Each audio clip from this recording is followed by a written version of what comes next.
और यहाँ से शुरू होता है इस कहानी का दूसरा चैप्टर, जिसमें गीत की जिंदगी अब से पूरी तरह बदलने वाली थी। श्लोक, तुम्हारे माँ पापा मुझे अपना तो लेंगे ना?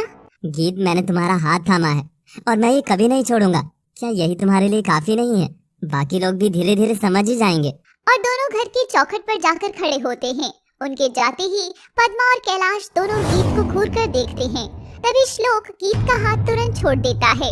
हे राम, ये क्या कर लाया है तू आश्रम से?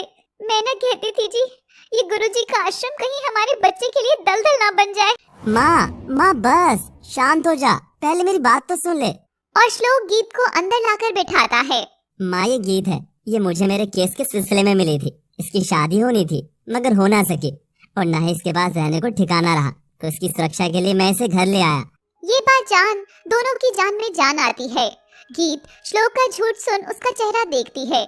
जो श्लोक गीत से शादी करने के लिए पूरी दुनिया से लड़ गया था, वही श्लोक आज अपने माँ बाबा के सामने उसे अपनाने से डर रहा था। देखा पद्मा, तुम भी ना जाने क्या क्या सोच बैठी। अच्छा तो बेटा, ये लड़की कब तक यहाँ रहेगी? बस कुछ दिन के लिए बाबा, फिर मैं इसे सुरक्षित जगह रखवा दूंगा। और गीत को घर में रहने के लिए एक अलग कमरा दे दिया जाता है, जो श्लोक के कमरे से दूर था। बेचारी गीत कुछ भी नहीं बोलती है। देख लड़की, तू घर में रह रही है तो तुझे कुछ काम में मदद भी करवानी होगी। भले ही तुझे मेरा बेटा लाया हो, मगर तुझे देखकर तो यही लगता है कि तू गंदे खून की है।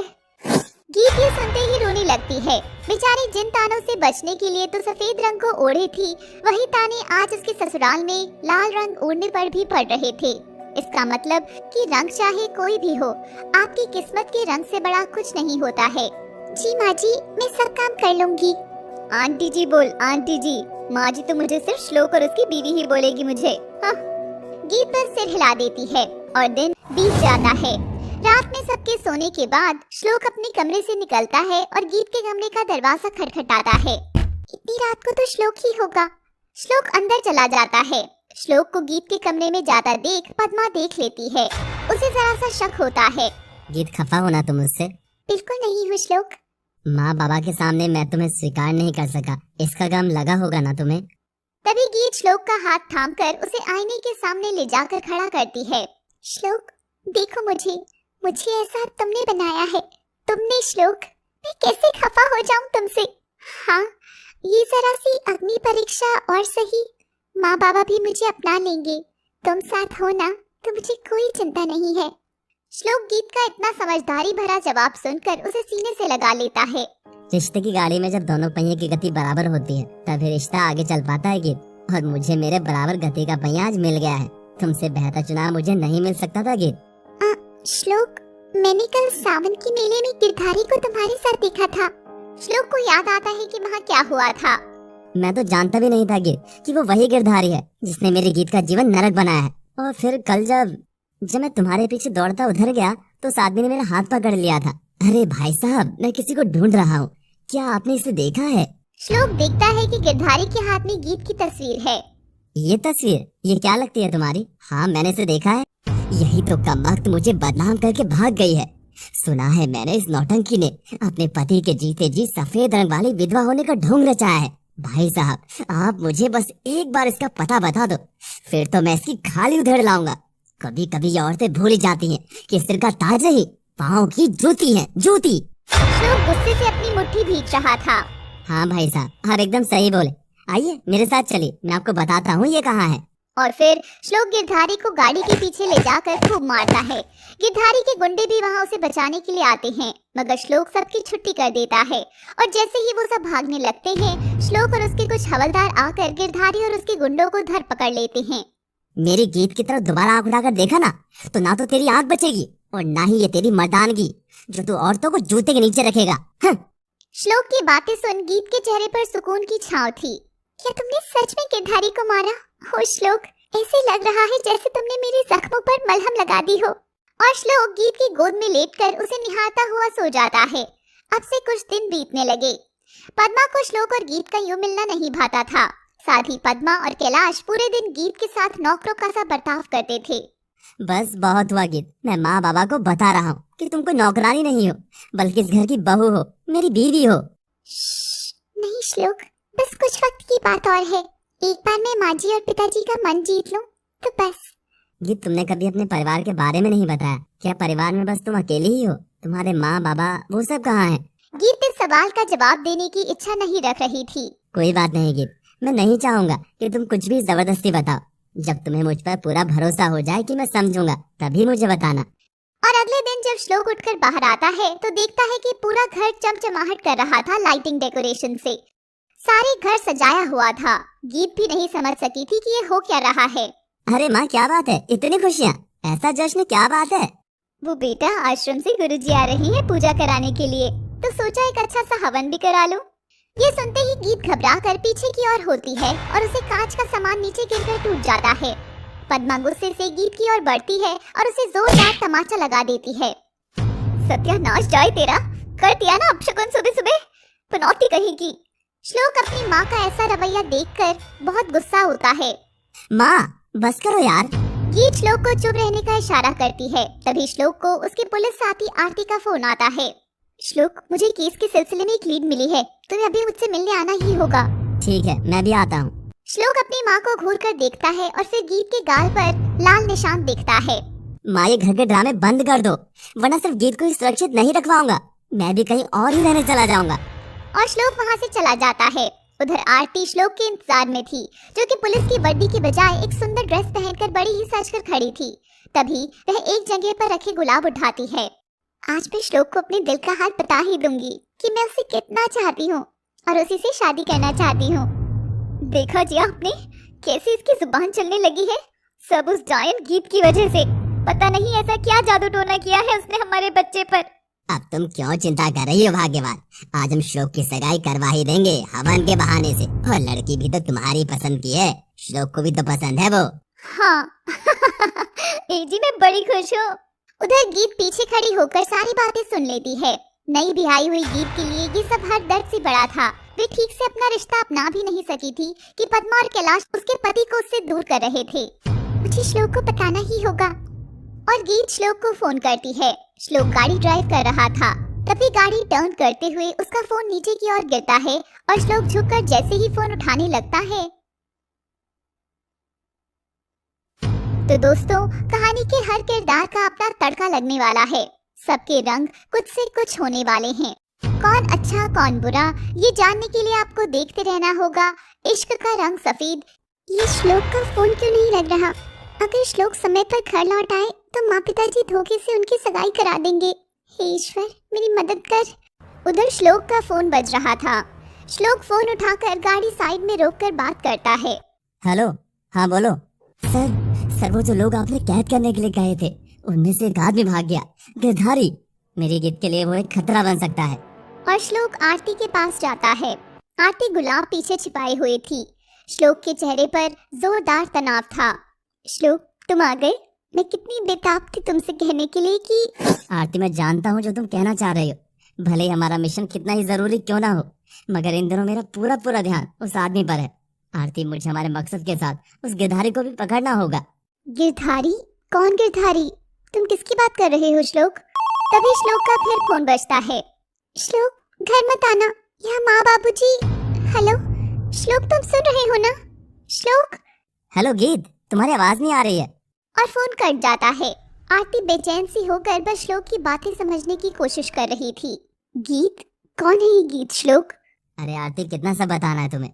जिस सीक्रेट मिशन के लिए मैं आश्रम में रहने गया था, उस मिशन के दौरान मेरी मुलाकात गीत से उसी आश्रम में हुई थी। फिर श्लोक, क्या तुम उसे पसंद करने लगे? आरती, मैं गया तो था उस आश्रम में होने वाले गलत धंधों के पीछे के आदमी को पकड़ने, मगर वहाँ गीत ने मेरे दिल को अपने भीतर कैद कर लिया। मैंने मेरी गीत से शादी कर ली आरती। मैं और गीत हमेशा के लिए एक हो गए हैं। और श्लोक खुशी से झूमता हुआ आरती को गले लगा लेता है। खैर, तुम किस डेट की बात कर रही थी? और ये तुम इतना तैयार होकर क्यों आई हो? नहीं कुछ नहीं। I am happy for you. श्लोक एंड गीत, द परफेक्ट कपल। पर एक दिक्कत है आरती, माँ बाबा को अभी तक पता नहीं है कि मैंने गीत से शादी कर ली है। बेचारी मेरी जिंदगी की रानी बनने के बजाय नौकरानी बनकर रह रही है। सब ठीक हो जाएगा श्लोक। आश्रम वाले केस की कोई खबर? बस एक बार पता चल जाए ना आरती कि आखिर उस आश्रम में सफेद पोश बनकर सब इतना गलत काम कैसे कर रहे हैं। बिना किसी बड़े सपोर्ट के तो इतना सब करना संभव ही नहीं है। क्या पता चला तुम्हें? आरती, वहाँ विधवा औरतें गर्भवती हो रही हैं। रात भर जवान लड़कियों को उस गुरुजी के कमरे में भेजा जाता है। सेवा की आड़ में क्या हो रहा है तुम समझ सकती हो। कभी रात में वो माली भैरव औरतों के कमरे में जाता है। कुछ लोग वहाँ बड़े खुश हैं, जैसे खुशी नहीं कोई नशा कर रहे हो। और तो और वो महामाया, वो तो किसी जल्लाद से कम नहीं है। तो पता चला उस गुरुजी के बारे में कुछ? मैं पता करके रहूंगा। इस दलदल से जैसे मैंने मेरी गीत को छुड़ाया है, वैसे ही बाकी बहनों को बचा कर रहूंगा। मैं अपनी वर्दी की कसम खाकर कहता हूँ। अच्छा, अभी घर चलता हूँ, पता नहीं वहाँ क्या तमाशे हो रहे होंगे। जल्दी तुम्हें गीत से मिलवाऊंगा। आरती श्लोक को जाते हुए देख रही थी और वह गुस्से में, दर्द में उन गुलाब को मुट्ठी में भींचती है।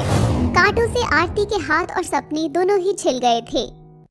मेरे बेटे श्लोक के लिए मुझे तुमसे बेहतर कोई मिलेगी ही नहीं। आरती ये सुनकर शर्माती है। क्या आप सच कह रहे हैं अंकल? बस श्लोक को हासिल करने के लिए मैं जैसा जैसा कहूँ तुम वैसा वैसा ही करना, और फिर मुझे भी तुम इस घर की बहू बनाते हुए बहुत खुशी होगी आरती बिटिया। और कैलाश के वादे के बाद आरती श्लोक के साथ जीने के सपने देखने लगी थी। ना ही कैलाश जानता था और ना ही आरती कि श्लोक की दीवानगी उनके सपनों को चूर चूर कर देगी। श्लोक घर लौटता है तो घर में हवन शुरू हो चुका था। गीत बहुत प्यारी और सादगी से भरी लग रही थी। मेरी गीत पर रंग बहुत ही ज्यादा खिलते हैं। तभी श्लोक की नजर उसके पूरे कांपते शरीर और आंखों पर पड़ती है। गीत बस एक टक आश्रम के गुरुजी को देखकर डरी हुई थी। गीत, तुम अभी भी बहुत कुछ छुपा रही हो मुझसे, और मैं जानकर ही रहूंगा। कैलाश बेटा, अब समय आ गया है। हमारे सभी मेहमानों के आगे मैं बहुत बड़ी अनाउंसमेंट करना चाहता हूँ। अरे वाह, इसे मेरे दिमाग में क्यों नहीं आया? क्यों ना इस भीड़ के आगे मैं मेरी गीत का हाथ थाम लूं। पद्मा, रोहिणी को लेकर आओ। और कैलाश के दोस्त की बेटी रोहिणी को पद्मा एक कमरे से लेकर आती है, जो पूरी सजी धजी थी। तभी दरवाजे पर आरती भी आ जाती है। मैं भी देखना चाहती हूँ श्लोक की आखिर गीत में ऐसी क्या बात थी जो मेरे श्लोक को उसने मुझसे चुरा लिया। और आरती भी प्रोग्राम में शामिल होकर अपनी निगाहों से गीत का चेहरा पहचानने की कोशिश करती है। श्लोक बेटा, सामने आ। और श्लोक रोहिणी के पास जाकर खड़ा हो जाता है। आरती सारा माजरा समझ रही थी। ये देख उसे तकलीफ हो रही थी, मगर उससे कहीं ज्यादा गीत को तकलीफ हो रही थी। गीत अपनी हथेली को भींचकर अपना दर्द छिपा रही थी। तभी आरती की नजर पास खड़ी गीत पर जाती है। हो न हो ये बेचैन चेहरा ही श्लोक की गीत है। खुद की पति को किसी दूसरी औरत का होता देख इतनी तकलीफ तो एक पत्नी को ही हो सकती है। फ्रेंड्स, इस शुद्धि भरे हवन के समय में मेरे बेटे के लिए एक नई जिंदगी शुरू करने जा रहा हूँ। मगर कैलाश आगे कुछ बोल पाता कि श्लोक भी साथ साथ ही बोल पड़ता है। श्लोक और मेरे दोस्त की बेटी रोहिणी की आज सगाई है। माँ बाबा, मैंने शादी कर ली है। ये सुनते ही पद्मा के हाथ से थाली गिरती है। सबके चेहरे एकदम सफेद पड़ जाते हैं, मगर आरती तो ये देख खुश थी। ये तू क्या बोल रहा है श्लोक? बेटा तू होश में है लल्ला। श्लोक गीत का हाथ थामकर उसे सबके सामने लाता है। हाँ माँ, पूरे होश में आकर ही मैंने मेरी गीत से शादी रचा ली थी। पता नहीं इतने दिनों तक मैं डर में जीकर गीत और मेरे रिश्ते को सबके सामने नहीं ला पा रहा था, मगर बस अब नहीं, गीत मेरी पत्नी है और इस घर की बहू। वाह कैलाश जी वाह, क्या मान बढ़ाया आपने मेरा और मेरी बेटी का। अपने अफसर बेटे के बारे में पहले खुद तो पता कर लो। बड़े आए सगाई कराने वाले। चल रोहिणी। और धीरे धीरे करके सारे मेहमान वहाँ से चले जाते हैं। पद्मा गीत को घूर रही थी। आखिर हमारे समाज की माँ तो अपने बेटे को तो क्यों ही कुछ बोलेगी। पद्मा जाकर गीत पर थप्पड़ बरसाने लगती है। कर दिया ना जादू तो ना मेरे बेटे पर। अरे चंडाल, अगर तुझे आश्रम से किसी बड़े घर में आना ही था तो वैसे ही आ जाती ना। तू मेरे बेटे से शादी करके उसे बर्बाद क्यों किया? माँ बस, खबरदार जो फिर कभी मेरी पत्नी के हाथ लगाए तो इसके जीवन के थप्पड़ का कम थे, जो अब तुम भी बाकी लोगों की तरह मेरी गीत को कष्ट दे रही हो। अरे मैं गीत से प्यार करता था, मैंने इससे शादी की है। इससे बड़ा जादू टोना और कुछ नहीं हो सकता। शांत हो जाओ पद्मा, शांत हो जाओ। अब होनी को आखिर कौन ही टाल सका है। अगर तुम्हारे घर की बहू एक विधवा को ही बनना था तो अब इसे अपनाओ और सुखी रहो। गुरुजी ने गीत को विधवा बताकर जलती आग में घी तो डाल ही दिया था और वह गीत की ओर देखकर मुस्कुराता हुआ उसके सिर पर हाथ सहलाता है। गीत को बाबा की छुअन से तकलीफ हुई थी। ये देख श्लोक गुरुजी का हाथ झटक देता है। दूर रहो मेरी पत्नी से, इसे छूने की कोई जरूरत नहीं है। श्लोक, ये क्या बदतमीजी है? तुम गुरुजी से ऐसे कैसे बात कर सकते हो? मैं ना कहती थी, इस चुड़ैल ने पक्का वश में कर लिया है हमारे बेटे को, वरना रात रात भर इसके कमरे में क्यों ही जाता। अब देखो ना, मेरी बात ना मानने का नतीजा। गुरुजी पद्मा कैलाश के घर में आग लगा चुका था और वह वहाँ से जाने लगता है। भगवान तुम सबको बुद्धि दे। अच्छा कैलाश, मेरा मौन व्रत का समय हो गया है, मैं चलता हूँ। नारायण नारायण। गिरधारी भागकर अपने दूसरे घर में चला गया था। तभी उसके पास भी एक फोन आता है। ओहो, आज हमें कैसे याद किया गया? मुझे आपसे मिलना है और उसी बारे में बात भी करनी है। आखिर कब तक मैं भी सच से भागता रहूंगा? अब समय आ गया है कि मैं खुद अपनी आंखों से देखूं। हाँ हाँ, क्यों नहीं, मैं मेरा पता भेजता हूँ। आओ, तुम्हारा स्वागत है। क्या वो भी वहीं मिलेगी? मिलकर बात करते हैं। और गिरधारी फोन रखकर बड़ा ही खुश होता है। अब खेल में डबल मजा आने वाला है। कहानी किस मोड़ पर जाकर थमेगी, इसका अंदाजा किसी को भी नहीं है। कौन से तूफान गीत और श्लोक के घर को हिलाने वाले थे, इस बात से बेखबर गीत बस फिर से सुहागन की जिंदगी जीने की आस में खड़ी थी। आइए देखते हैं आखिर कौन किससे मिला हुआ है। अगर आपको भी जरा सा अंदाजा है तो कमेंट बॉक्स में जवाब जरूर दें। हमारी राइटर वहीं आपसे बात करेगी। अब देखिए आगे।